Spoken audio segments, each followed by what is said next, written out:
Good morning. सरस्वतीज ब्लॉकमध्ये आपल्या सर्वांचं स्वागत आहे. सुप्रभात.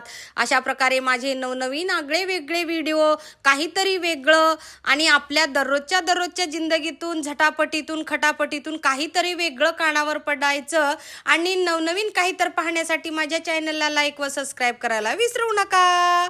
चला तर मग मंडळी, आजच्या दिवसाची सुरुवात झालेली आहे माता राणीच्या दर्शनाने, आई जगदंबेच्या दर्शनाने, महालक्ष्मी कोल्हापूर, करवीर वाशिनी कोल्हापूरच्या देवीच्या दर्शनाने. हे सगळं झाल्याच्या नंतर तुम्हाला माहिती आहे माझे फेवरेट मारुती अण्णाचं रहस्य माहिती आहे ना. मग मारुती अण्णाचं दर्शन घ्यायला आले मी आणि आम्हाला जायचंय आज. चला तर मी तुम्हाला एका ठिकाणी घेऊन जाणार आहे.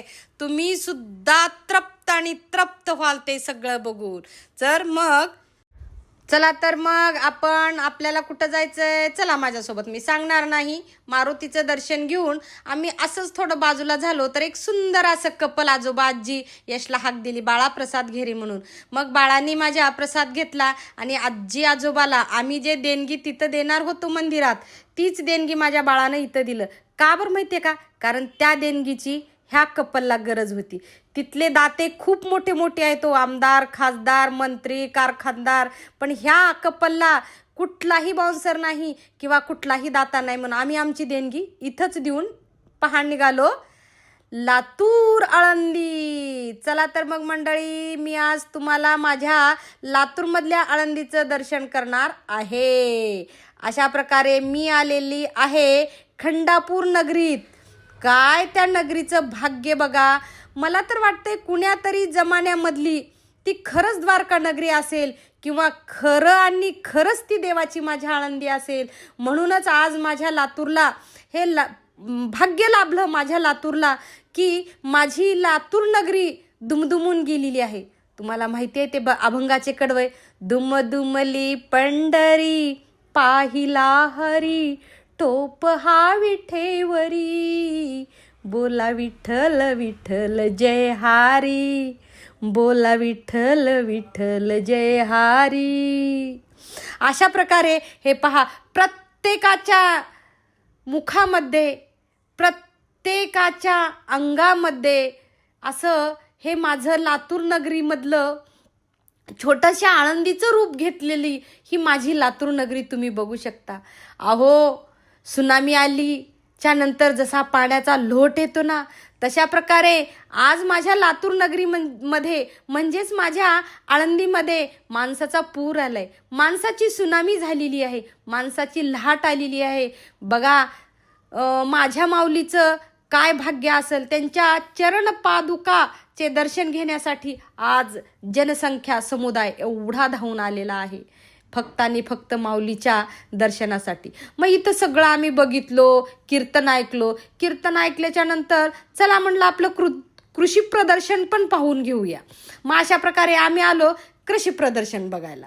मग काय मंडळी, माझ्या बळीराजाचं काय कौतुक करावं तेवढं कमी. बघा, माझा राजा, जगाचा पोशिंदा, माझा बळीराजाचं कृषी प्रदर्शन. कृषी म्हणलं की पहिल्यांदा नाव येतं ते डोळ्यासमोर फक्त आणि फक्त माझ्या बळीराजाचं. हे पहा, आता आधुनिक बळीराजा तयार झालेले आहेत. अशा प्रकारे एवढे सुंदर शेतीचे अवजारं आलेले आहेत नाही तर बापरे, अप्रतिम. तुम्ही कल्पनाही करू शकला नाही किंवा कधी बघितलेले सुद्धा नाहीत. हे नवीन नवीन अवजारं आहेत. मी सर्व तमाम जनतेला आव्हान करते की तुम्ही नक्की आणि नक्की माझ्या लातूर आळंदी नगरीला यावं आणि हे कृषी प्रदर्शन बघावं. माझ्या लातूर आळंदी नगरीमध्ये येऊन तर माऊलीचं दर्शन घ्यावं. कीर्तनाचा, प्रवचनाचा, हरिपाठाचा लाभ घेऊन ह्याचं तुम्ही कृषी प्रदर्शन नक्की आणि नक्की बघा. कृषी प्रदर्शनामध्ये ही इथं होती, काय म्हणतात तो ह्याला, लस्सी. हे पहा, खूप आणि खूप सुंदर औषधाची लस्सी होती. आम्ही मस्त एन्जॉय करत औषधाची लस्सी पिलो आणि पुढील मार्गाची वाटचाल करत आहोत. अशा प्रकारे तुम्ही बघू शकता. काय सुंदर मंडळी, बापरे, एक उंचड एक स्टॉल आहेत बघा. आणि हे लंगडायचं एक कारण आहे, ते नंतर सांगते. हे पहा, सगळ्यात जर मला इथं आवडलेली गोष्ट जर कोणती असेल तर माझे ही खिल्लारी जोडी. सर्जा राजाची जोडी ना अप्रतिम जोडी काळजात घर करून राहिलेली हो. जेव्हा जेव्हा आपण बैलाकडे पाहतो तेव्हा एकच नाव ओठावर येतं, सर्जा राजा. इतकी सुंदर अप्रतिम जोडी होती. ती पाहिली आणि पुढे आलो. इथं बघा, इथं आलो आम्ही पुढे खाऊ गल्लीला आलो. इतके वेगळे वेगळे पदार्थ होते. मग आम्हाला भूक नव्हती तरी पण आम्ही लस्सी पिली आणि एक डोसा खाल्ला आणि अशा प्रकारे निघालो. पुढी निघालो. हो का मंडळी, कशाचं काय, आम्हाला चालता येईना झालं. आम्ही घरात चप्पल घालून फिरणारे प्राणी आणि आम्हाला इथं चप्पल काढून फिरायची वेळ आली. हो का, बघा, हो का, गुनू पाय दाखवायली, काटे, चुपकाटे. रान साफ केलेलं होतं पण छोटे छोटे काटे होते. त्यातला एक काटा मला मोडल्यामुळं मी लंगडत आहे. आणि अशा प्रकारे पुढे आले की आम्हाला भेटली पोलिशीनताई. ह्या आमच्या पोलिशीन लक्ष्मीताई आहेत.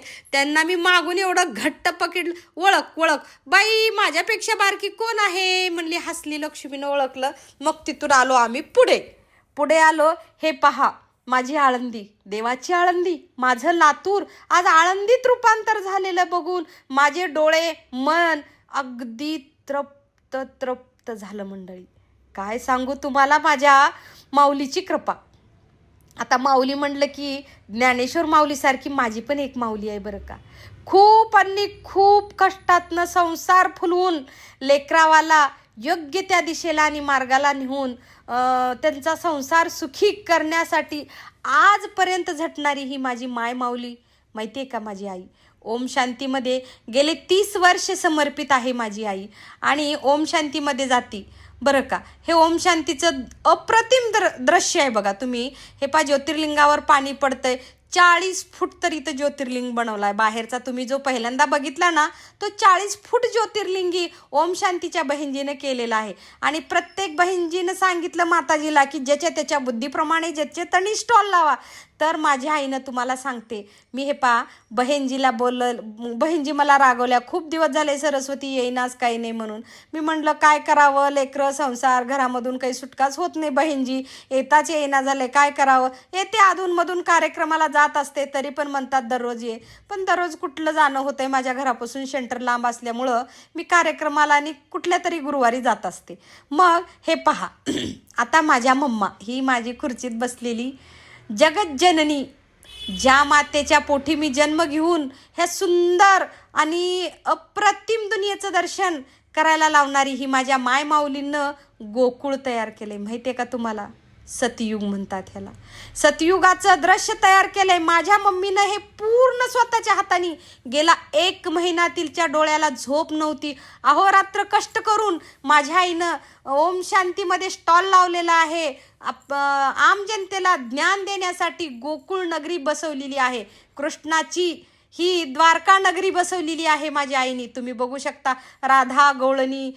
खूप सुंदर. हे पहा, हाच आहे तो शिवलिंग. 40 फूट उंचीचा शिवलिंग तयार केलेला आहे. माझ्या मम्मीला इतका आनंद झाला मला बघून की विचारताच सोय नाही. आणि तिथून थोडं पुढे आल्याच्या नंतर एकदम मी थांबले. का थांबले माहिती आहे का? हे कशाचं झाड आहे ओळखलात मंडळी तुम्ही? बघा बरं, आलं का लक्षात काय आहे हे? अहो, कर्कश उन्हाळ्यामध्ये जेव्हा आजूबाजूला झाडं, वेली, पानं, फुलं, गवत सगळं वाळून कोळ होऊन जातं ना, त्यावेळेला हा बहरणारा पळस आहे हो, पळस होता बरं का. मग तिथून आम्ही आलो घरी आल्याच्या नंतर एवढे थकलो होतो, पायाला हात लावू देत नव्हतं. का तर आम्हाला सवय नाही बिगर चप्पलची फिरून. आणि आम्हाला तिथं काट्यात छोटे छोटे दगड होते, चलण्यामुळं थोडा त्रास होत होता. म्हणून माझ्या गुणूनं लगेच मी ब्लॅक टी पेत असते. थकलीस माऊ म्हणून माझ्या लेकरानं मला ब्लॅक टी आणून दिलं. अशा प्रकारे मी ब्लॅक टी घेतले. पण माझ्या मनातलं विचाराचं काहूर काही संपतच नव्हतं. का मंडळी माहिती आहे का, मी आज इतकी धन्य झाले की आज संतांचे दर्शन झालेले.